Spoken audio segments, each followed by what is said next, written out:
Drama के starting में हम इस कहानी की फीमेल लीड सुमी को देखते हैं, जो कि एक डिलीवरी गर्ल है और वो अभी अपना फूड डिलीवर करने जा रही होती है। तभी रास्ते में हम एक ओल्ड मैन को देखते हैं, जो कि बंस खरीदने गए थे, पर उनके पास कोई पैसे नहीं थे। इसलिए वो स्टॉल वाले अंकल से कहते हैं कि तुम अभी मुझे ये बंस दे दो, मेरा ग्रैंडसन यहाँ पर आएगा तो वो तुम्हें पे कर देगा। पर ये स्टॉल वाले अंकल नहीं मानते और ओल्ड मैन को यहाँ से भगाने लग जाते हैं। तभी सुमी यहाँ पर पहुंच जाती है और वो इन ओल्ड मैन को गिरते हुए बचाती है। और फिर वो स्टॉल वाले अंकल से कहती है कि आप इन ग्रैंडपा को ऐसे कैसे ट्रीट कर सकते हो, सिर्फ बंस ही की तो बात है ना, आप बताओ ये कितने पैसे के हैं, मैं इसे खरीद लेती हूँ।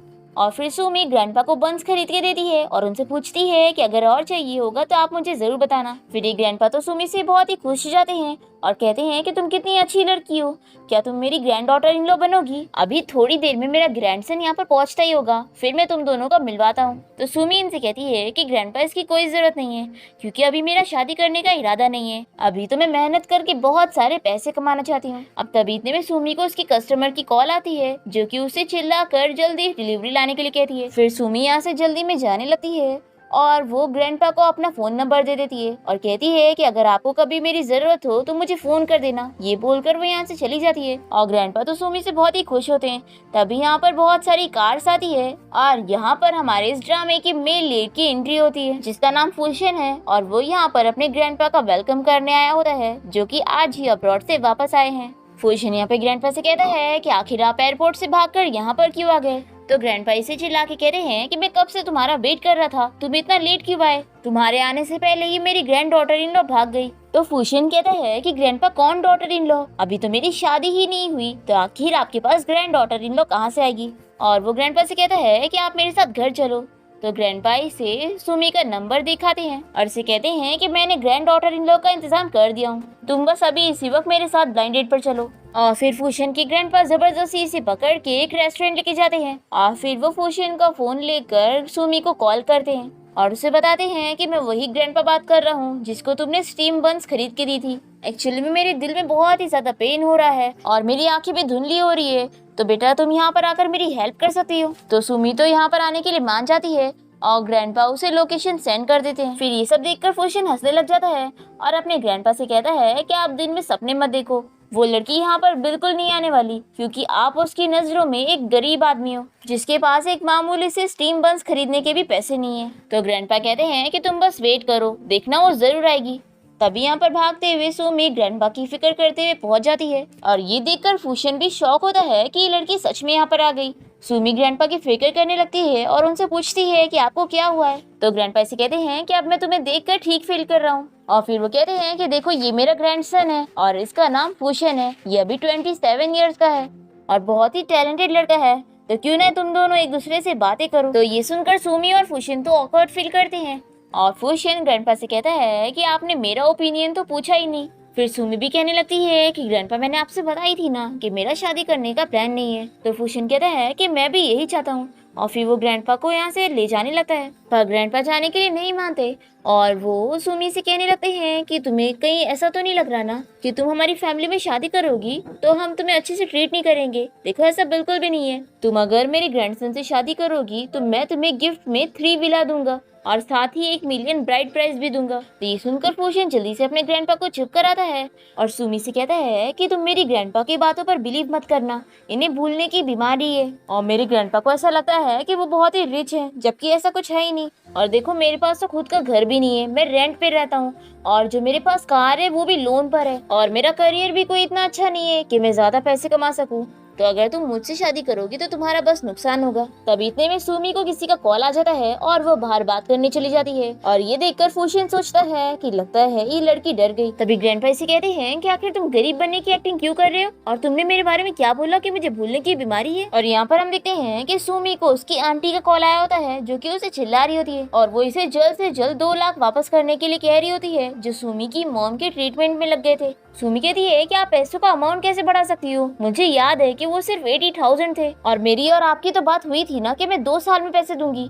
तो इसकी आंटी इसे चिल्ला कर कहती है कि तुम्हारी मॉम तो मर गई और पैसे तुम्हें इंटरेस्ट के साथ मुझे अभी देने पड़ेंगे, इसलिए सोच लो, अगर आज तुमने मुझे पैसे नहीं दिए तो मैं तुम्हारी मॉम का सारा सामान फेंक दूंगी। तो सुमी मान जाती है और कहती है कि ठीक है, मैं पैसों का अरेंजमेंट करती हूँ। और यहाँ पर फूशियन अपने ग्रैंडपा को समझा रहा होता है कि ग्रैंडपा इस लड़की को अच्छे से नहीं जानते, ये सब लड़कियाँ पैसों की लालची होती है और ये लड़की भी उन्हीं में से एक है। तो ग्रैंडपा इसे कहते हैं कि तुम अपनी एक्स गर्लफ्रेंड की वजह से सभी लड़कियों को गलत मत समझो, और वैसे भी ये लड़की बहुत ही अच्छी है, इसलिए तुम्हें मेरी बात सुननी पड़ेगी, नहीं तो अच्छा नहीं होगा। फिर जैसे ही सुमी यहाँ पर आती है तो फूशियन इसे कहता है कि मैंने तुम्हें अपनी सिचुएशन के बारे में बताया ना, मैं बहुत ही गरीब हूँ और मेरा ऐसे ही मुश्किल टाइम चल रहा है, और अगर तुम मुझसे शादी करोगी तो तुम्हारी जिंदगी भी मुश्किलों से भरी बन जाएगी, और मुझे नहीं लगता कि तुम ऐसा चाहती होगी, है ना। पर सुमी तो कहती है कि मैं तुमसे शादी करने के लिए रेडी हूँ। ये सुन के ग्रैंडपा तो बहुत ही खुश हो जाते हैं और फूशियन शॉक हो जाता है। पर फिर सुमी कहती है कि लेकिन मेरी एक शर्त है। तो ग्रैंडपा कहते हैं कि जल्दी बताओ। तो सुमी इन लोग से कहती है कि मुझे ब्राइड प्राइस में 2 लाख चाहिए। फूशियन ये सुन के सोचता है कि मैंने सही अंदाजा लगाया था, ये पैसों की लालची लड़की है। पर तभी ग्रैंडपा सुमी से कहने लगते हैं कि मैं तुम्हें पैसे देने के लिए तैयार हूँ, हमें कोई प्रॉब्लम नहीं है, और चलो मैं अभी इसी वक्त तुम्हें पैसे ट्रांसफर कर देता हूँ। ऐसा बोलते हुए ग्रैंडपा अपने मन में सोचते हैं कि इतने कम पैसे देकर इतनी अच्छी ग्रैंड डॉटर इन लॉ में तो हमारा ही फायदा है। फिर सुमी तो बहुत ही खुश हो जाती है और कहती है कि ग्रैंडपा आप बहुत ही अच्छे हो, आप फिक्र मत करो, मैं जल्द से जल्द आपको सारे पैसे वापस कर दूंगी। तो ग्रैंडपा कहते हैं कि तुम ये क्या बात कर रही हो, तुम्हें कोई पैसे वापस नहीं करने, हम एक फैमिली है, और चलो अभी तुम लोग कोर्ट चल के अपना मैरिज सर्टिफिकेट ले लो। फिर फूशियन बेचारा अपने ग्रैंडपा को मनाने की कोशिश करता है, पर वो इसकी एक बात नहीं सुनते और जबरदस्ती इसे पकड़ के लेके जाते हैं। और फिर फूशियन और सुमी की कोर्ट मैरिज हो जाती है और ये दोनों अपना मैरिज सर्टिफिकेट लेकर बाहर निकलते हैं। ग्रैंडपा बहुत ही ज्यादा खुश होते हैं और कहते हैं कि तुम दोनों एक परफेक्ट मैच हो, और ये फूशियन को समझाते हैं कि तुम्हें सुमी को बहुत ही अच्छे से ट्रीट करना होगा, नहीं तो मैं सच में तुम्हारी पिटाई करूंगा। तो शैन डर के मारे जल्दी से सुमी को हक करके कहता है कि ग्रैंडपा आप फिक्र मत करो, मैं इसका अच्छे से ख्याल रखूंगा। फिर सुमी भी कहती है कि ग्रैंडपा आप फिक्र मत करो, हम दोनों अच्छी लाइफ जिएंगे। फिर ग्रैंडपा कहते हैं कि ये हुई ना बात, चलो अब जल्दी से सुमी और तुम घर जाओ और अपनी मॉम और ग्रैंडमा को कॉल करके अपनी वाइफ को जरूर दिखा देना। फिर ग्रैंडपा यहाँ से चले जाते हैं और उनके जाते ही फूशियन जल्दी से सुमी को दूर कर देता है और सुमी को समझाता है कि तुम इस बात को ध्यान में रखना कि मैंने सिर्फ अपने ग्रैंडपा से डील करने के लिए तुमसे शादी किया हूँ। और फिर वो इसे अपना फोन देते हुए सुमी का नंबर मांग रहा होता है और कहता है कि अब हम दोनों मैरिड हैं तो हम दोनों के पास एक दूसरे की कॉन्टेक्ट इन्फॉर्मेशन होनी चाहिए। फिर फूशियन यहाँ से जाने लगता है और सुमी से कुछ बोलना चाह रही होती है, तो फूशियन इसे फिर से समझाने लगता है कि देखो मैं बहुत ही गरीब हूँ और मुझसे और पैसे लूटने की कोशिश भी मत करना। ये बोलकर वो जाने लगता है तो सुमी से रोक कर ये देखकर इसे कहता है कि क्या तुम मुझे 2 लाख वापस दोगी। एक लेटर देती है जिसमें लिखा होता है कि इसने 2 लाख उधार ली है और वो इसे वापस कर देगी। तो ये कहती है कि देखो मैं अच्छे से जानती हूँ कि तुमने बस अपने ग्रैंडपा से डील करने के लिए मुझसे शादी करे हो और तुम्हारे पास भी कोई इतने ज्यादा पैसे नहीं है, इसलिए मैं तुम्हारे पैसे तुम्हें वापस कर दूंगी। आखिर मैं तुम्हारा ऐसे फायदा थोड़ी ना उठा सकती हूँ। तो शैन कहता है कि एक्टिंग करती रहो, मुझे पता है कि तुम ये पैसे वापस नहीं करोगी। तो सुमी से कहती है कि मैं सच में पैसे वापस कर दूंगी, देखो आज तो मेरी एक कंपनी में जॉब भी लग गई है और साथ ही साथ में अपनी फूड डिलीवरी वाली जॉब भी कंटिन्यू करूंगी और तुम्हें धीरे धीरे पैसे कमा के दे दूंगी। फिर इसकी ऐसी बातें सुनकर फूशियन सोचता है कि क्या मैंने इसे गलत समझ लिया। तभी इतने में यहाँ पर फूशियन का असिस्टेंट कार लेकर पहुंच जाता है और वो उसे आवाज दे रहा होता है। तो अपने असिस्टेंट को देखकर तो फूशियन डर जाता है और जल्दी से सुमी को पकड़ के उसका फेस दूसरी तरफ कर देता है और असिस्टेंट को इशारा करते हैं कि जल्दी से जाओ यहाँ से। और यहाँ पर सुमी तो फूशियन को देखी जाती है और वो सोचती है कि वैसे ये बंदा है बहुत ही हैंडसम। फिर दोनों ही एक दूसरे से दूर हो जाते हैं और सुमी से बाय बोलकर यहाँ से चली जाती है। फिर इसके बाद शैन अपनी कार में आके बैठता है और अपने असिस्टेंट को मैरिज सर्टिफिकेट देकर इसे रखने के लिए कहता है। तभी यहाँ पर असिस्टेंट ये देखकर शॉक होता है और पूछता है कि बॉस क्या आपने सच में शादी कर ली है। शैन कहता है कि मैंने सिर्फ अपने ग्रैंडपा की वजह से ही शादी किया हूँ और मैं तो उस लड़की को ठीक से जानता भी नहीं हूँ, और देखो तुम याद रखना गलती से भी उस लड़की के सामने मेरी आइडेंटिटी रिवील मत करना। फिर शैन अपने असिस्टेंट को कंपनी चलने के लिए कहता है जो कंपनी इसने अभी खरीदा होता है, और हम देखते हैं कि सुमी भी उसी कंपनी आई होती है जॉब इंटरव्यू के लिए, और वो इतनी ज्यादा पब्लिक को देखकर शॉक होती है और सोचती है कि ये कंपनी इतनी बड़ी भी नहीं है, फिर भी इंटरव्यू के लिए इतने सारे लोग कैसे आए। तो एक लड़की से बताती है कि क्या तुम्हें नहीं पता इस कंपनी को फू ग्रुप कंपनी ने खरीद लिया है, इसलिए अब तो यहाँ पर जॉब की डिमांड और बढ़ेगी। फिर दूसरी लड़की इस बारे में बताने लगती है कि फू ग्रुप कंपनी शहर की सबसे रिच कंपनी है और रूमर है कि फू ग्रुप कंपनी का बॉस बहुत ही रिच और हैंडसम है। और ये लोग बड़ी खुश हो रही होती है कि जो भी उसकी वाइफ बनेगी वो कितनी लकी होगी। और फिर लोग तिंग तिंग से पूछने लगते हैं कि क्या तुम भी यहाँ पर सीईओ की वाइफ बनने के लिए आई हो? तो सुमी कहती है कि बिल्कुल नहीं, मैं तो पहले से ही मैरिड हूँ। फिर ये लड़कियां तो बड़ी खुश हो जाती है कि अच्छा ये रेस में कम लोग हैं। यहाँ पर सुमी तो सोच रही होती है कि उसे बस मेहनत से काम करके पैसे कमाने हैं और शैन को उसके सारे पैसे वापस करने। फिर यहाँ पर सुमी का नाम आ जाता है और वो अपना इंटरव्यू देने के लिए चली जाती है। और तभी इतने में यहाँ कंपनी में फूशन एंट्री मारता है और ये और सुमी तो एक दूसरे को देख भी नहीं पाते। फिर यहाँ सुमी इंटरव्यू के लिए आ जाती है और सुपरवाइजर इस पे बिल्कुल भी ध्यान नहीं दे रही होती है, इसे गरीब लड़की समझकर। तभी इतने में यहाँ पर एक रिच लड़की आ जाती है जिसका नाम जियाओ है। सुपरवाइजर इसे देखते ही इसका वेलकम करने लगती है और बताती है कि आपके अंकल ने मेरे से पहले से ही बात कर ली है। फिर इंटरव्यू स्टार्ट हो जाता है और सुमी अपना रेज्यूमे दिखाते हुए अपने बारे में बताने लगती है।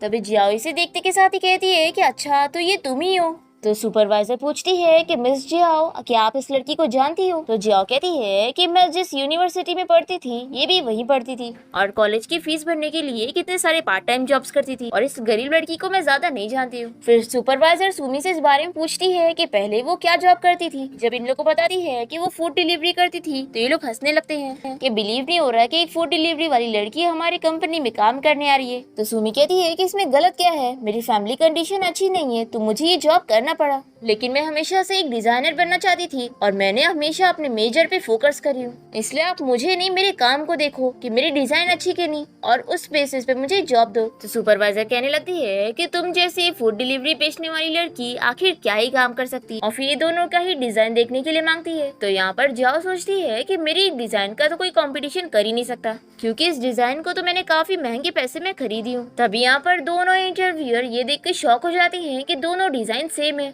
और सुमी और जियाओ भी ये देख लेते हैं और जियाओ सुमी पर झूठा इल्जाम लगाने लगती है कि इसने मेरा डिजाइन कॉपी की है। तो सुमी कहती है कि मुझ पे झूठा इल्जाम मत लगाओ, मैंने कॉलेज टाइम में इस डिजाइन को लेकर अवार्ड भी जीती थी। तो सुमी सोचती है कि अच्छा तो यानी मैंने जिसकी डिजाइन खरीदी थी वो इसकी ही थी। सच में ये दुनिया कितनी छोटी है कि हम लोग फिर मिल गए। अब जियाओ तो अपनी बात पे टिकी रहती है और कहती है कि ये डिजाइन मेरी है और तुम्ही ने कॉलेज टाइम में मेरी डिजाइन चुराई होगी। तो सुमी कहती है कि अगर ऐसी बात है तो तुम अपने आप को प्रूफ करो, तुम हमें बताओ कि इस डिजाइन के पीछे तुम्हारा क्या कॉन्सेप्ट था। तो जियाओ कुछ बोल ही नहीं पाती और वो कहती है कि इतनी पुरानी बात है आखिर मुझे याद कैसे रहेगा। तो सुमी कहती है कि तुम्हें याद नहीं आ रहा या फिर तुम्हें बिल्कुल भी पता है ही नहीं। जियाओ तुम मान लो कि तुमने कॉलेज टाइम में मेरी ये डिजाइन कॉपी की थी और मेरी चीज को अपनी बताना बंद करो। तुम्हारे पास पैसे हैं तो ये मत सोचो कि तुम हर चीज हासिल कर लोगी। अब तभी सुपरवाइजर इस बारे में सोचने लगती है कि जियाओ का अंकल तो कंपनी का शेयर होल्डर है और अगर ये इसके साथ बना के रखेगी तो इसका प्रॉफिट होगा और सुमी तो एक गरीब लड़की है, इसे ये निकाल भी देगी तो किसी को पता नहीं चलेगा।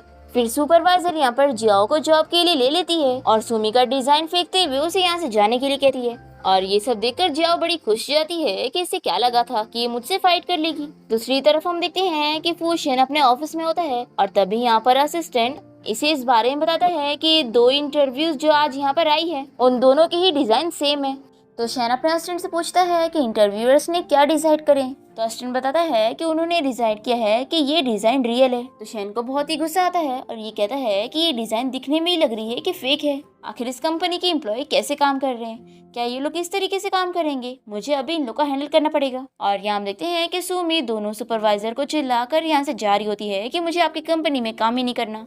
और तभी इतने में यहाँ पर शैन आ जाता है और ये दोनों एक दूसरे को देखकर शॉक हो जाते हैं और सुमी से पूछती है कि तुम यहाँ पर क्या कर रहे हो। फिर बाकी लोग भी यहाँ पर मिस्टर फू का वेलकम करने आ जाते हैं। ये देखकर सुमी शॉक होती है और पूछती है कि क्या तुम मिस्टर फू हो। तो शैन जल्दी से अपने असिस्टेंट की तरफ इशारा करता है और कहता है कि ये मिस्टर फू है, इस कंपनी के नए सीईओ। और ये असिस्टेंट को इशारा करता है और फिर असिस्टेंट भी इसके साथ मिलकर एक्टिंग करने लग जाता है और कहता है कि हाँ मैं ही मिस्टर फू हूँ। शैन कहता है कि ये आप लोग के बॉस हैं और मैं बॉस का असिस्टेंट हूँ और मैं हमेशा ही बहुत ही जल्दी चलता हूँ ना, इसलिए मैं आगे आ गया कि तुम थोड़ा स्लो चला करो, पर तुम हो कि मानते ही नहीं। देखो लोगों को गलतफहमी हो गई कि तुम मिस्टर फू हो। फिर यहाँ पर शैन उससे माफी मांगता है और कहता है कि अगली बार से ऐसा नहीं होगा। फिर यहाँ पर जो सुपरवाइजर होती है वो असिस्टेंट से कहने लगती है कि यानी आप ही हमारे नए बॉस हैं और फिर ये इसका वेलकम करती है और पूछती है कि वैसे आप अचानक से यहाँ पर क्यों आ गए। और असिस्टेंट से कहता है कि तुम लोग ठीक से काम नहीं कर रहे हो, इसलिए मैं यहाँ पर तुम लोग को हैंडल करने आया हूँ। तो सुपरवाइजर कहती है कि बॉस रुको, मैं इस कॉपी कैट लड़की को अब भी यहाँ से निकालती हूँ। और फिर ये सुपरवाइजर सुमी को पकड़ के यहाँ से निकालने लगती है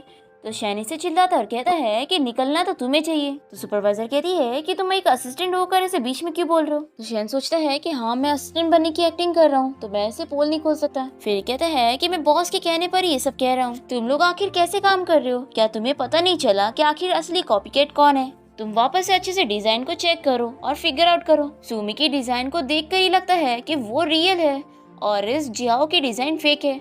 फिर ये सुपरवाइजर वापस से चेक करती है और कहती है कि बॉस आप एकदम सही कह रहे हैं, मुझसे गलती हो गई, मैंने ठीक से देखी नहीं थी। तो ये कहता है कि तुमसे गलती हो गई या फिर तुम जानबूझ के छुपा रही थी। असिस्टेंट भी यही कहने लगता है कि हाँ, तुम लोग इस कंपनी में रहने लायक नहीं हो। और फिर ये जियाओ से कहता है कि तुम्हें तो इंटरव्यू से डिस्क्वालीफाइड किया जा रहा है। फिर ये सभी असिस्टेंट से माफी मांगने लगते हैं और कहते हैं कि मिस्टर फू प्लीज हमें माफ कर दो और कंपनी से मत निकालो। पर असिस्टेंट इन लोग की बात नहीं मानता और ये सुमी से कहता है कि तुम्हारी डिजाइन बहुत ही अच्छी थी, क्या तुम हमारी कंपनी को ज्वाइन करना चाहोगी। तो सुमी तो बहुत ही खुश हो जाती है और हाँ कहती है और शैनी से देखकर खुश हो रहा होता है और वो सोचता है कि मुझे लगा नहीं था कि ये लड़की बहुत ही टैलेंटेड होगी, मैंने इसे अंडर एस्टिमेट किया। फिर हम देखते हैं कि शैन कंपनी से बाहर जा रहा होता है और तभी सुमी इसके पास आ जाती है और उसे पूछती है कि तुमने तो मुझे कहा था कि तुम्हारे पास कोई अच्छी जॉब नहीं है, तो आखिर तुम मिस्टर फू के असिस्टेंट कैसे बन गए। तो ये कहता है कि मैं बस मिस्टर फू का ड्राइवर था और उनके लिए छोटे मोटे काम कर देता था, इसलिए वो कभी कभार मुझे अपने असिस्टेंट की पोजीशन पर काम करने दे देते हैं। फिर शैन इस बारे में सोचने लगता है कि इसे तो एक ना एक दिन पता लग ही जाएगा कि मैं ही इस कंपनी का सीईओ हूँ। फिर सुमी तो इसकी बातों पर बिलीव कर लेती है और कहती है कि यानी तुम मिस्टर फू के ड्राइवर हो। तो ये कहता है कि हाँ, तुम एकदम सही समझ रही हो और मेरा भी आज असिस्टेंट बनने का पहला ही दिन है। फिर सुमी इसे आज के लिए थैंक यू कहने लगती है। तो ये कहता है कि थैंक यू की तो कोई बात ही नहीं है, तुम्हारा डिजाइन ही सबसे बेस्ट था तो तुम्हें उसका क्रेडिट मिलना ही चाहिए, और वैसे भी मैंने तो कुछ किया ही नहीं, ये सब मिस्टर फू का डिसीजन था। फिर सुमी से फिर से थैंक यू कहती है और पूछती है कि क्या आज रात से तुम मेरे घर पे रहना चाहोगे। तो ये सुनकर तो शैन शॉक हो जाता है और कहता है कि आखिर तुम ये क्या कह रही हो। हाँ, हम दोनों मैरिड जरूर हैं, लेकिन अभी तो हम दोनों को एक दूसरे को जाने हुए 24 घंटे भी नहीं हुए, हम लोग एक दूसरे के साथ इमोशनली कनेक्टेड है ही नहीं, तो आखिर हम एक दूसरे के साथ कैसे रहेंगे। और फिर ये सब बोलकर ये जल्दी से यहाँ से भाग जाता है और सुमी सोचती है कि इसने मेरी बात भी कंप्लीट करने नहीं दिया। फिर रात में हम देखते हैं कि सुमी अपने घर पे होती है और वो सोचती है कि ये शैन कितना बुद्धू है, मैं उसे अपने घर पे रहने का ऑफर इसलिए दे रही थी ताकि उसका रेंट बच सके और बेचारे की थोड़ी मदद हो सके, पर उसे ही मेरा इतना अच्छा ऑफर एक्सेप्ट करना ही नहीं था। तभी इतने में कोई इसके दरवाजे पे नॉक करता है और सुमी जाकर देखती है कि यहाँ पर कोई और नहीं बल्कि शैन आया होता है, वो भी अपने लगेज के साथ। फिर सुमी खुश जाती है और उसे पूछती है कि वैसे तुम यहाँ पर कैसे आ गए। ये सोचता है कि ऑफ कोर्स ग्रैंडपा की वजह से। हमें फ्लैशबैक में दिखाते हैं कि ग्रैंडपा ने जबरदस्ती इसे घर से बाहर निकाल दिए और इसे बोले कि वो सुमी के घर पे जाके रहे, तभी तो उन्हें ग्रेट ग्रैंडसन मिलेगा। और इसी पर शैन की ग्रैंडपा की वजह से वो यहाँ पर सुमी के घर पे रहने आ गया। अब यहाँ पर शैन बहाने बना के कहता है कि मेरे लैंडलॉर्ड ने मुझे घर से बाहर निकाल दिया, मेरे पास रहने की जगह नहीं थी इसलिए मैं यहाँ पर आया। तो सुमी कहती है कि मुझे पता था कि ऐसी कुछ रीजन होगा, और फिर वो इसे अपने घर में ले लेती है और फिर वो इसके लिए पानी लाने चली जाती है। और शैन पूरा घर देखते हुए सोचता है कि यहाँ पर तो सारे फर्नीचर भी पुराने हैं। और फिर शैन तो यहाँ की जमीन भी देख के डर रहा होता है कि इतना पुराना घर है, कहीं जमीन भी धंस न जाए। फिर यहाँ पर जैसे ही बैठता है तो सुमी भी आ जाती है और इतने में यहाँ पे लाइट चली जाती है और तभी अंधेरे से डर कर शैन चिल्लाते हुए सुमी के ऊपर चढ़ जाता है। तो सुमी इसके ऊपर हंसने लग जाती है और कहती है कि तुम इतने बड़े हो गए हो और तुम्हें अंधेरे से डर लगता है, और वैसे तुम्हारे बिहेवियर को देख के लगता नहीं कि तुम पहले भी रेंट वाले घर पे रह चुके हो। तो शैन कहता है कि ऐसी बात नहीं है, वो ये जगह नहीं है ना, तो इसलिए मैं ऐसे बिहेव कर रहा हूँ। फिर सुमी कहती है कि रुको, मैं इलेक्ट्रिसिटी बोर्ड चेक करती हूँ, और फिर वो जाके लाइट ऑन करती है और फिर उसे कहती है कि तुम मेरा वेट करो, मैं कुछ पकाती हूँ। तो ये कहता है कि इसकी कोई जरूरत नहीं थी, तुम खाओ, मुझे भूख नहीं है। पर तभी इसके पेट में से भूख की आवाज आती है और वो कहता है कि ठीक है, मैं भी खा लूंगा। फिर हम देखते हैं कि सुमी ने जो खाना बनाई होती है वो शैन को बहुत ही पसंद आता है और वो इसे कहता है कि तुमने तो सिस्टर ल्यू से भी ज्यादा अच्छा खाना बनाई। अब शैन ने तो गलती से अपने मेट के बारे में बता दिया होता है और ये कहती है कि आखिर ये कौन है। तो ये जल्दी से झूठ कहता है कि वो मेरी फ्रेंड की सिस्टर है। फिर शैन पूछने लगता है कि आखिर तुम्हें इतनी अच्छी कुकिंग कैसे आती है और तुम इतने सारे काम कैसे कर लेती हो। तो सुमी से बताती है कि मेरे डैड ने मेरी मॉम को चीट किया था, जिसके बाद मैं अपनी मॉम के साथ अकेले रहती थी और फिर मॉम भी बीमार पड़ गई तो सारे काम मुझ पे अकेले पर आ गए और फिर कुकिंग करते हुए मुझे अच्छी कुकिंग भी आ गई। और फिर ये शैन से कहती है कि वैसे अब तुम घर पे आराम से रेस्ट करो, मैं जा रही हूँ अपनी फूड डिलीवरी जॉब के लिए। तो ये कहता है कि क्या तुम इतनी रात को भी, मैं तुम्हें ऐसे अकेले नहीं जाने दे सकता। और फिर हम देखते हैं कि शैन भी सुमी के साथ उसकी स्कूटी पे फूड डिलीवर करने के लिए निकल जाता है और वो सुमी से कहता है कि डिलीवरी वाला काम कितना मुश्किल है, तुम्हें कहाँ कहाँ जाना पड़ता है और बिना लिफ्ट की बिल्डिंग में भी पूरे इतने सारे फ्लोर चढ़ के तुम्हें फूड डिलीवर करना पड़ता है। तो सुमी कहती है कि मैंने तुम्हें बोली थी कि तुम्हें आने की जरूरत नहीं है, तुम खुद ही आ गए। तो शैन कहता है कि अब से तुम ये जॉब नहीं करोगी, ये बहुत थकाने वाली जॉब है। तो ये कहती है कि अगर मैं जॉब नहीं करूंगी तो क्या तुम मुझे सपोर्ट करोगे। तो ये कहता है कि हाँ, मैं तुम्हें सपोर्ट करूंगा। तो सुमी हंसते हुए कहती है कि तुम्हारे पास अभी खुद को भी पैसे नहीं है और तुम मुझे सपोर्ट करने की बात कर रहे हो, तुम बस अपना ख्याल रख लो, यही काफी होगा। तभी इतने में हम देखते हैं कि एक कार इन लोग को हिट कर देती है, जो कि कोई और नहीं बल्कि जाओ और उसके बॉयफ्रेंड की कार होती है। और वो तो उल्टा कार से निकल कर सुमी को चिल्लाने लगती है और कहती है कि देखो तुमने मेरे बॉयफ्रेंड की कार की क्या हालत कर दी हो। सुमी कहती है कि तुम ये क्या कह रही हो, तुम लोगों ने हमें हिट किया है ना कि हम लोगों ने। पर जाओ नहीं मानती और वो कहती है कि नहीं, तुम ही लोग ने हमें हिट किया है और देखो मेरे बॉयफ्रेंड की कार बहुत ही महंगी है, इसलिए तुम लोगों को जो स्क्रैचेस आए हैं उसका भरपाया करना पड़ेगा और 50,000 दिए बिना तुम लोग यहाँ से नहीं जा सकते। जियाओ को चिल्लाते हुए कहता है कि क्या तुम मेरी वाइफ को फंसा रही हो, हम लोगों ने तुम्हारी कार के साथ कुछ किया ही नहीं, इसलिए हमें डिस्टर्ब मत करो। तो जियाओ कहती है कि अच्छा तो तुम इसके हस्बैंड हो, तभी तुम आज कंपनी में इसकी इतनी साइड ले रहे थे, क्या तुम्हें पता नहीं है कि तुम सिर्फ एक ड्राइवर हो, अपने आप को समझते क्या हो। सुमी से कहती है कि मेरा हस्बैंड ड्राइवर है तो क्या हुआ, तुम्हारा क्या बिगाड़ रहा है। तभी जिया का बॉयफ्रेंड उसे कहता है कि क्या ये दोनों तुम्हें कंपनी में बुली कर रहे थे। फिर यहाँ पर इसका बॉयफ्रेंड शैन से झगड़ने लग जाता है और ये शैन की वॉच देखकर कहता है कि अच्छा तो तुमने महंगी घड़ी की कॉपी पहने हो। फिर शैन जल्दी से अपनी वॉच को पॉकेट में रख लेता है और सोचता है कि मैं तो एक्सपोज होते हुए बच गया। अब तभी जियाओ और उसका बॉयफ्रेंड मिलकर सुमी का मजाक उड़ाने लग जाते हैं, तो सुमी को बहुत ही गुस्सा आता है। फिर इस वजह से शैन इन लोग को पैसे देने के लिए मान जाता है, पर सुमी इसे मना कर रही होती है। तो शैन इसे बहाना करके बताता है कि मिस्टर फू ने मुझे एडवांस में सैलरी दे दी है, तो तुम फिक्र मत करो, मैं इन्हें 50,000 दे भी दूंगा तो मेरा पैसा खर्च नहीं होगा। पर जियाओ और उसका बॉयफ्रेंड तो पैसा लेने के बाद भी इन लोगों को काफी कुछ सुना के यहाँ से चले जाते हैं। फिर सुमी को तो बहुत ही गुस्सा आ रहा होता है और शैन इसे कंट्रोल करता है। फिर हम देखते हैं कि सुमी और उसका बॉयफ्रेंड एक गाड़ी को हिट कर देते हैं और फिर उस दूसरी कार वाला बंदा इन लोग से पैसे मांगने लगता है। तो ये लोग 50,000 देने की बात करते हैं, पर ये तो उससे भी ज्यादा पैसे मांगता है। फिर ये लोगों को पैसा देना ही पड़ता है और ये सब देखकर सुमी और शैन को बहुत ही मजा आता है। और फिर सुमी जियाओ को चढ़ाकर यहाँ से चली जाती है और हम देखते हैं कि वो दूसरी कार वाला बंदा शैन को इशारा करता है, यानी कि वो शैन के साथ मिला हुआ था। फिर सुमी तो घर आने के बाद बहुत ही खुश होती है और शैन से कहती है कि उस जियाओ का रिएक्शन तो देखने वाला था, वो कितना चिढ़ गई थी। अब यहाँ पर सुमी के पैर में मोच आ गई थी, इसलिए शैन इसके पैर में आइस लगाने लगता है और फिर शैन से पूछता है कि कभी तुम्हें पता चले कि मैं बहुत ही रिच हूँ और मैंने तुमसे ये बात छुपाया तो तुम क्या करोगी। सुमी इसे देखने लगती है तो ये कहता है कि अरे मैं मजाक कर रहा था, तुम इस बात को दिल पे मत लो। तो सुमी कहती है कि फिर तो अच्छी बात है, मुझे झूठे लोग पसंद नहीं, मेरे डैड भी हमेशा मेरी मॉम से झूठ ही बोला करते थे, इसलिए मुझे झूठे लोग से नफरत हो गई है। मैं तो यही चाहती हूँ कि तुम फ्यूचर में भी कभी मुझसे झूठ मत बोलना। फिर शैन तो ये सब सुनने के बाद काफी ज्यादा डर जाता है कि आखिर अब वो इसे सच कैसे बताएगा और फिर वो सुमी को स्लीपर पहना देता है और तब ये दोनों काफी क्लोज आ जाते हैं। पर तभी इतने में बारिश और बिजली की आवाज आने लगती है तो ये जल्दी से दूर हो जाते हैं और फिर सुमी से कहती है कि कल मुझे जल्दी काम पर जाना है तो मैं जा रही हूँ सोने के लिए, और ये बोलकर वो अपने रूम में चली जाती है।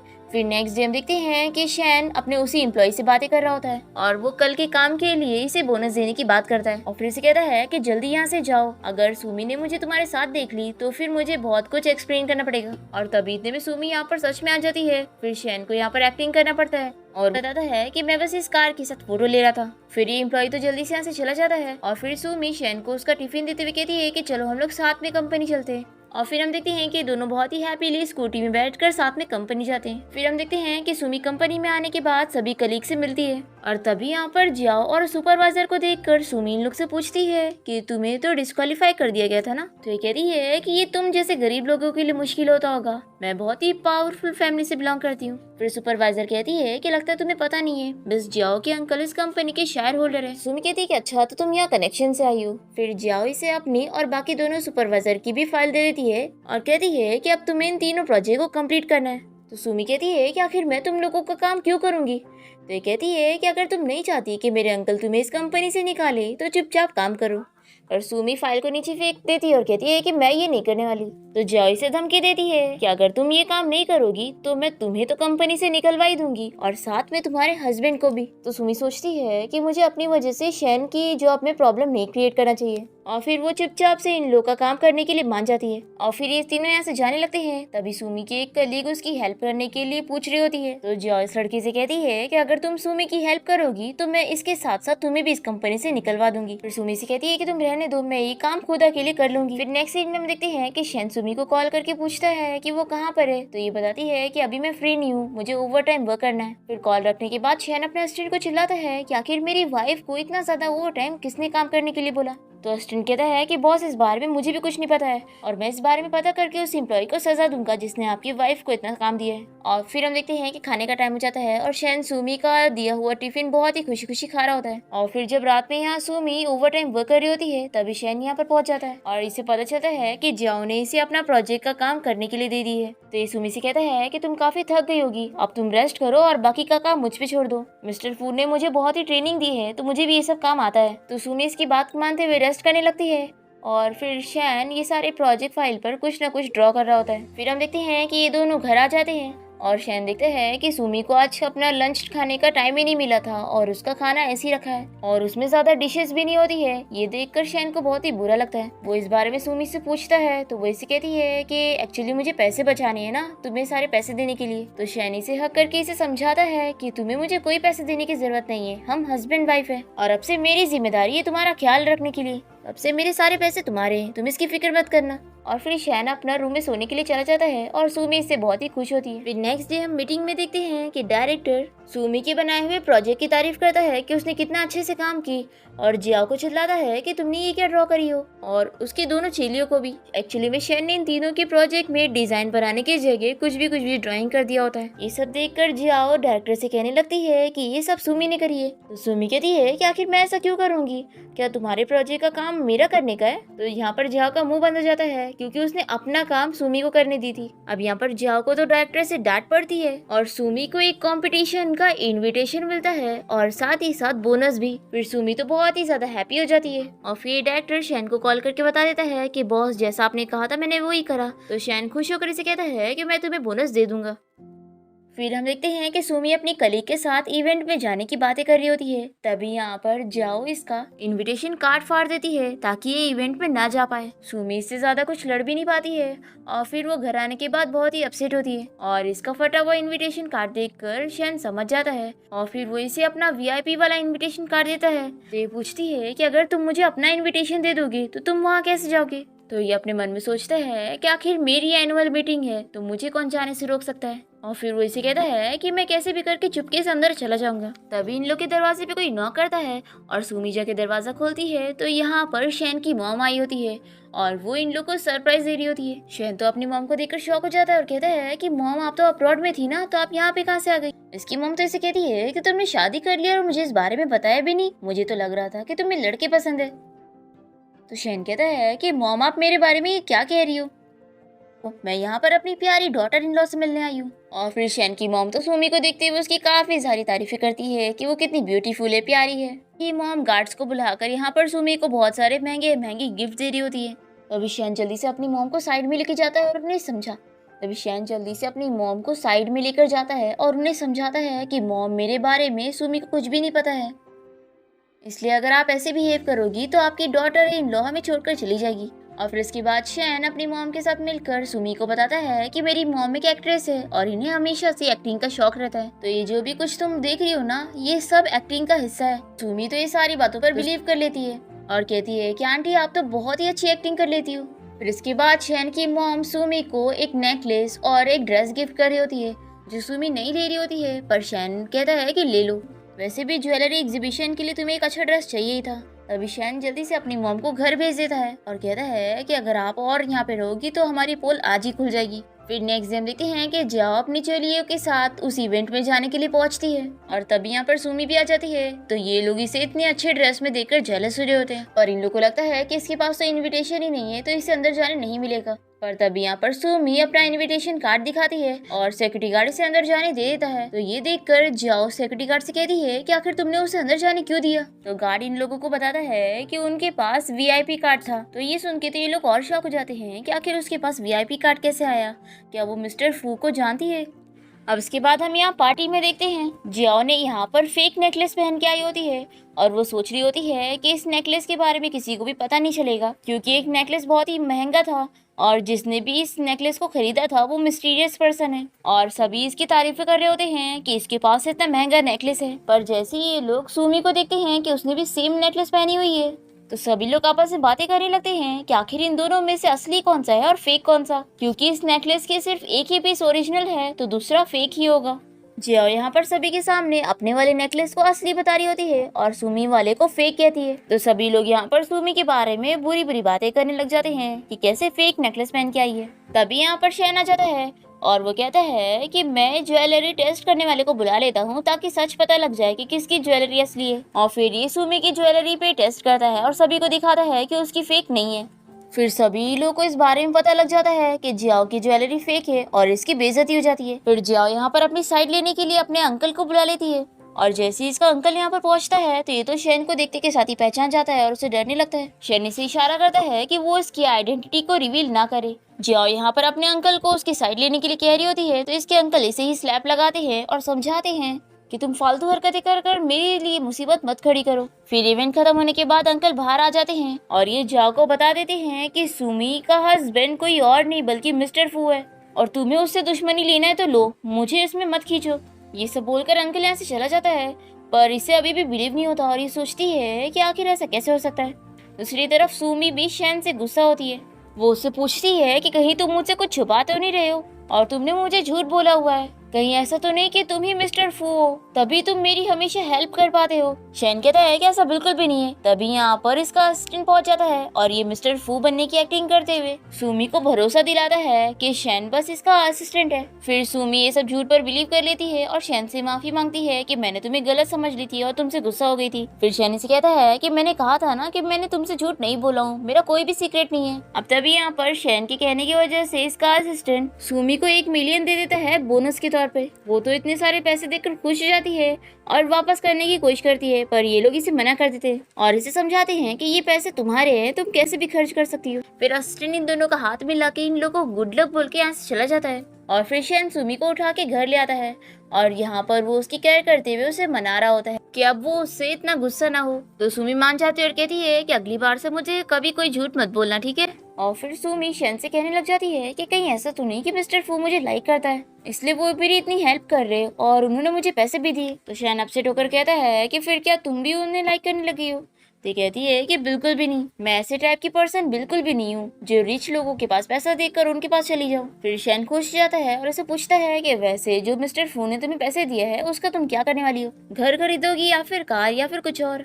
तो कहती है कि कल मैं तुम्हें एक जगह पे लेके चलूंगी। फिर नेक्स्ट डे हम देखते हैं कि सुमी शैन को लेकर एक ऑर्फनेज आई होती है जहाँ पर वो पली बड़ी है। यहाँ पर वो पूरे 1 मिलियन का कार्ड यहाँ ऑर्फनेज चलाने वाली को दे देती है और फिर वो शैन को लेकर सभी बच्चों से मिलने भी जाती है। यहाँ पर ये सभी बच्चे सुमी को देखकर बहुत ही खुश होते हैं और उससे पूछते हैं कि दीदी क्या ये ब्रदर आपके बॉयफ्रेंड है। तो सुमी बताती है कि नहीं, ये मेरा हस्बैंड है। तो ये बच्चे कहते हैं कि हमने टीवी में देखा था कि कपल लोग किस करते हैं, तो क्यों ना आप दोनों भी किस करो। सुमी इन लोग से कहने लग जाती है कि तुम लोग बच्चे हो, तुम लोग कैसी बातें कर रहे हो। पर तभी इतने में शैन सुमी को किस कर लेता है और फिर इसे कहते हैं कि मैं तो बस बच्चों की विश पूरी कर रहा था। ऐसा बोलकर वो जल्दी से बच्चों के साथ खेलने के लिए भाग जाता है। फिर नेक्स्ट डे हम देखते हैं कि सुमी कंपनी में होती है और तभी यहाँ पर इसे इसकी आंटी का कॉल आता है और वो सुमी को फोर्स करती है कि तुम्हें मेरे साथ और अंकल के साथ डिनर डेट पे चलना होगा। फिर सुमी इस बारे में शैन को बता देती है कि आज हम लोग साथ में घर नहीं जा पाएंगे क्योंकि मुझे अपने अंकल आंटी से मिलने के लिए होटल जाना है। तो शैन कहता है कि ठीक है, फिर मैं वहाँ पर तुम्हें पिक करने आ जाऊंगा। फिर यहाँ हम होटल में देखते हैं सुमी के अंकल आंटी ने उसके लिए एक ब्लाइंड डेट अरेंज करके रखे होते हैं जो कि बहुत ही बदतमीज लड़का होता है और अपने रिच होने का बहुत ही रौब झाड़ रहा होता है। सुमी के अंकल आंटी उसे कहने लगते हैं कि देखो तुम्हारा ब्लाइंड डेट कितना अच्छा है, अब इससे शादी करने के लिए मान जाओ। सुमी यहाँ पर कहती है कि अच्छा तो आपने मुझे ब्लाइंड डेट के लिए बुलाया था, अगर पहले कहा होता तो मैं यहाँ पर बिल्कुल नहीं आती, और वैसे भी मैं तो मैरिड हूँ, मैं किसी और से शादी नहीं करूंगी। और फिर वो अपना मैरिज सर्टिफिकेट भी दिखा देती है और कहती है कि अब आप लोग मुझे फोर्स नहीं कर सकते हो। फिर इसकी आंटी तो बहुत ही गुस्सा करने लगती है और कहती है कि शादी तो तुम्हें करनी पड़ेगी क्योंकि मुझे ब्राइड प्राइस नहीं मिला है। और फिर इसकी आंटी इस लड़के और इसकी मॉम के साथ डील करने लगती है कि इन लोग कितना ब्राइड प्राइस देंगे सुमी के लिए। अब ये लोग पैसों का भाव तय कर रहे होते हैं। ये देखकर सुमी कहती है कि क्या आपने मुझे मार्केट की सब्जी समझ के रखे हो, और वैसे भी मैंने तो बता चुकी ना कि मैं मैरिड हूँ, मैं कोई शादी नहीं करूंगी। और ये सब बोलकर सुमी यहाँ से जा रही होती है तो इसकी आंटी से रोकर कहती है कि तुम्हारी मॉम तो मर चुकी है और अब तुम्हारे बड़े हम ही हैं, हमारी बात तुम्हें सुननी पड़ेगी। फिर ये जो लड़का होता है ये सुमी के लिए तुरंत ही ब्राइड प्राइस भर देता है और कहता है कि अब तुम मेरे साथ चलो, आज हम दोनों की मैरिज है। सुमी से अपना हाथ छुड़ाने की कोशिश कर रही होती है, तभी इतने में शैन यहाँ पर आ जाता है। तो यहाँ पर ये बंदा शैन की बुराई करने लगता है और कहता है कि क्या तुम इस गरीब लड़के के साथ हो, देखो मेरे पास आ जाओ, मैं कितना रिच हूँ। और सुमी कहती है कि मेरे हस्बैंड रिच नहीं है तो क्या हुआ, ये बहुत ही केयरिंग और अच्छा है, और अगर मैं इतना अच्छा और हैंडसम लड़का छोड़ूंगी तो पक्का मैं तो ब्लाइंड ही होंगी। और फिर शैन इस लड़के की कंपनी के साथ अपनी कंपनी की सारी डील खत्म कर देता है, जिसके बाद तो ये रोने लग जाता है। और फिर शैन सुमी के अंकल आंटी को भी चिल्लाता है कि अगली बार वो सुमी को ऐसे ट्रीट ना करे। फिर ये लोग भी डर के यहाँ से चले जाते हैं। फिर नेक्स्ट सीन में हम जियाओ को देखते हैं जो कि डिटेक्टिव के जरिए इस बारे में सब पता लगा लेती है कि सुमी का हस्बैंड शैन कोई और नहीं बल्कि मिस्टर फू है। जियाओ सुमी से बदला लेने के लिए इस इंफॉर्मेशन को शैन की एक्स गर्लफ्रेंड तक पहुँचाने के लिए कहती है। फिर नेक्स्ट डे सुमी कंपनी में होती है और तभी यहाँ पर शैन की एक्स गर्लफ्रेंड वानिंग आई होती है और ये सुमी को चिल्लाने लगती है कि तुम्हारी हिम्मत कैसे हुई मेरे फियांसी को सेड्यूस करने की। तो सुमी से कहती है कि लगता है तुम्हें कोई गलतफहमी हुई है, मैं तो तुम्हें जानती ही नहीं हूँ, तो तुम्हारे फियांसी को कहाँ से जानूंगी। तो वानिंग कहती है कि एक्टिंग मत करो, मेरा फियांसी मिस्टर फू है और मैंने तुम जैसी बहुत सारी लड़कियां देखी हूँ जो अपने बॉस को फंसाने की कोशिश करती है। तो सुमी से कहती है कि तुम ये क्या कह रही हो, मेरा और मिस्टर फू का ऐसा कोई रिलेशन नहीं है। तभी इतने में शैन यहाँ पर अपने असिस्टेंट के साथ आया होता है और सुमी असिस्टेंट को देखते के साथ ही मिस्टर फू कहते हुए आवाज देने लग जाती है। फिर शैन यहाँ वानिंग को देखकर जल्दी से अपने असिस्टेंट को उसके पास भेज देता है और ये जल्दी से सुमी को पकड़ के यहाँ से लेके चला जाता है। यहाँ वानिंग तो शैन को देखकर उसके पास जाना चाह रही होती है, तभी असिस्टेंट इसे रोककर समझाता है कि बॉस की अब शादी हो गई है, प्लीज आप उन्हें अब परेशान मत करो। फिर हम देखते हैं कि शैन सुमी के साथ बाहर स्ट्रीट फूड खाने गया होता है और दोनों अच्छा टाइम एंजॉय कर रहे होते हैं। तभी इतने में यहाँ पर वार्निंग पहुंच जाती है और ये फिर से सुमी को चिल्लाने लगती है। तो शैन से कहता है कि सुमी मेरी वाइफ है और उसके बारे में तुम कुछ भी मत बोलो। तो वार्निंग कहती है कि तुम मेरे साथ ऐसा कैसे कर सकते हो, मैं तो तुम्हारी चाइल्डहुड स्वीट हार्ट हूँ ना। ये सुनकर सुमी कहती है कि तुम तो मिस्टर फू की गर्लफ्रेंड थी ना। तो वानिंग कहती है कि अच्छा शैन, तुमने तो इसे सच बताया ही नहीं है, लगता है तुम इसे लाइक करते ही नहीं। फिर वानिंग इसे बताने जा रही होती है, तभी शैन इसे चुप रहने के लिए कहता है और इसे बताता है कि अब मैं मैरिड हूँ और हमारे लाइफ के मैटर में तुम मत आओ। और ये बोलकर शैन सुमी को लेकर घर आ जाता है। यहाँ पर ये इसे पूछती है कि आखिर तुम वानिंग को कैसे जानते हो। तो ये कहता है कि वो और मैं बस फैमिली फ्रेंड्स है और कुछ भी नहीं, और तुम मुझे गलत ना समझो इसलिए मैंने तुम्हें इस बारे में नहीं बताया। फिर हम देखते हैं कि वानिंग इन दोनों को अलग करने के लिए उसी लड़के के साथ मिल जाती है जिसके साथ पिछली बार सुमी ब्लाइंड डेट पर गई थी। फिर याम शैन को देखते हैं जो कि सुमी के साथ कंपनी में होता है। तभी इतने में यहाँ पर वानिंग आ जाती है और ये इसे कहती है कि अगर तुम नहीं चाहते हो कि मैं सुमी को सच बताऊं तो तुम मेरे साथ चलो। यहाँ पर वानिंग शैन से कहती है कि 2 दिन बाद मेरी बर्थडे पार्टी है और मैं चाहती हूँ तुम वहाँ पर जरूर आओ। शैन कहता है कि अगर मैं ना आना चाहूँ तो ये कहती है कि मैं तुम्हारी फियांसी हूँ और हम दोनों की एंगेजमेंट है, तो मैं उसे सभी फैमिली और फ्रेंड्स के सामने एंड करना चाहती हूँ और तुम भी तो यही चाहते हो ना, इसलिए वहाँ पर पहुँच जाना। तो शैन इसे लास्ट टाइम बोलकर यहाँ से चला जाता है और ये सोचती है कि जब सुमी को इसकी असली आइडेंटिटी के बारे में पता लग जाएगा तो क्या वो इसके साथ रहेगी। फिर हम देखते हैं कि वानिंग की बर्थडे पार्टी वाला दिन आ जाता है और यहाँ पर सुमी बर्थडे केक डिलीवर करने जाती है। तो यहाँ पर वानिंग इसे केक उठा के देने का कहती है और खुद जानबूझ के केक गिराकर इससे कहती है कि आखिर तुम ये कैसे काम कर रही हो, इसलिए अब नीचे ही बैठ के केक को साफ करो और मुझसे लील डाउन होकर माफी मांगो। तुम नहीं करोगी तो मैं तुम्हारी कंप्लेन कर दूंगी और फिर तुम्हारी ये जॉब चली जाएगी। तो सुमी सोचती है कि मैं ये जॉब नहीं खो सकती, फिर वो नीचे बैठकर साफ करने लगती है। तभी यहाँ पर शैन आ जाता है और वानिंग सभी लोगों को बताती है कि मैं अपने फियांसी मिस्टर फू के साथ जल्दी एंगेजमेंट करने वाली हूँ। ये देखकर तो सुमी शॉक हो जाती है कि मिस्टर फू कोई और नहीं बल्कि शैन ही है और फिर वो सारी चीज याद करती है कि कब कब वो कैसे अपनी पहचान छिपाने की कोशिश करता था। अब ये सब जानने के बाद सुमी तो शैन से गुस्सा हो जाती है कि तुमने मुझसे कितना बड़ा झूठ बोला है। वानिंग सभी के सामने सुमी के बारे में सब झूठ फैला देती है कि इसने बस पैसों के लिए मिस्टर फू को फंसाई हुई थी। फिर सुमी बहुत ही ज्यादा रोने लग जाती है और शैन से डिवोर्स का कहकर यहाँ से चली जाती है। फिर शैन भी उसे मनाने के लिए जाने वाला होता है पर वानिंग इसे रोकने लगती है। तो ये सभी के सामने इसे कहता है कि मैं तुम्हें कभी लाइक नहीं कर सकता, इसलिए तुमसे शादी तो दूर की बात है। ऐसा बोलकर वह यहाँ से चला जाता है और सभी के सामने वानिंग की बेइज्जती हो जाती है। दूसरी तरफ शैन सुमी के पीछे जाता है और उसे कहता है कि मैं तुम्हारे लिए सिंसियर हूँ। वो कहती है कि एक्टिंग करने की जरूरत नहीं है अगर तुम सच में सिंसियर होते तो मुझसे झूठ नहीं कहते। तुम्हें तो यही लग रहा था ना कि मैं पैसों की लालची हूँ। शैनी से कहता है कि मैं मानता हूँ कि मैंने पहले तुम पे ट्रस्ट नहीं किया था, लेकिन धीरे धीरे मुझे तुम्हें जानने के बाद पता चला कि तुम तो सभी के जैसी बिल्कुल नहीं हो और मैं तुम्हें सच में लाइक करता हूँ। पर सुमी इसकी कोई बात नहीं सुनती है और वो अपने आप को रूम में बंद कर लेती है और सोचती है कि हम लोग के लिए यही अच्छा होगा कि हम अलग हो जाए। फिर नेक्स्ट डे जब सुमी कंपनी जाती है तो यहाँ पर सभी इसकी बेइज्जती करने लग जाते हैं। फिर शैन इसकी साइड लेता है तो सभी लोग इसके ड्राइवर समझकर इसकी भी बेइज्जती कर रहे होते हैं, पर फिर सभी को पता लगता है कि यही मिस्टर फू है, तो सभी शैन से माफी मांगते हैं। और फिर हम देखते हैं कि वानिंग और जियाओ मिलकर प्लान बनाते और ये लोग सुमी को एक खंडर जगह पे पकड़ के बांध देते हैं। और फिर वानिंग शैन को धमकी देती है कि अगर वो चाहता है कि सुमी जिंदा रहे तो वो उसे शादी कर ले। तो शैन इसे शादी करने के लिए मान जाता है और ये तो बड़ी खुश हो जाती है कि अब वो फाइनली शैन की वाइफ बन जाएगी। और वेडिंग वाले दिन ये रिपोर्टर के सामने ये बताता है कि वो सिर्फ और सिर्फ सुमी से प्यार करता है और वही इसकी वाइफ है। और वो ये भी बताता है कि उसने अपनी सारी प्रॉपर्टी सुमी के नाम कर दिया है। और ये वानिंग से कहता है कि तुम मुझसे सिर्फ पैसों के लिए शादी कर रही थी ना, अब मेरे पास कुछ भी नहीं है। और फिर ये वानिंग को छोड़कर यहाँ से चला जाता है सुमी को ढूंढने के लिए। और फिर फाइनली शैन यहाँ पर सुमी को ढूंढ लेता है और उसे बचा के वापस ले आता है।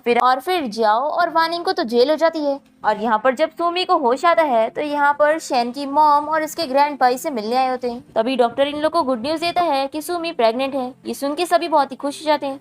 फिर शैन सुमी को लेकर अपने घर आ जाता है और ये बहुत ही खुश हो रही होती है कि तुम्हारा घर तो कितना बड़ा है। तो शैन इसे कहता है कि सिर्फ घर ही नहीं बल्कि मेरा सब कुछ तुम्हारा है और उल्टा मैं तो तुम्हारे लिए काम करता हूँ। तो सुमी कहती है कि फिर तो अब से तुम मुझे कभी भी गुस्सा नहीं कर सकते हो। तो शैन कहता है कि ऑफ कोर्स तुम मेरी वाइफ हो और मैं तुम्हें हमेशा खुश रखूंगा। और इसी के साथ इस ड्रामा की हैप्पी एंडिंग यहाँ पर हो जाती है।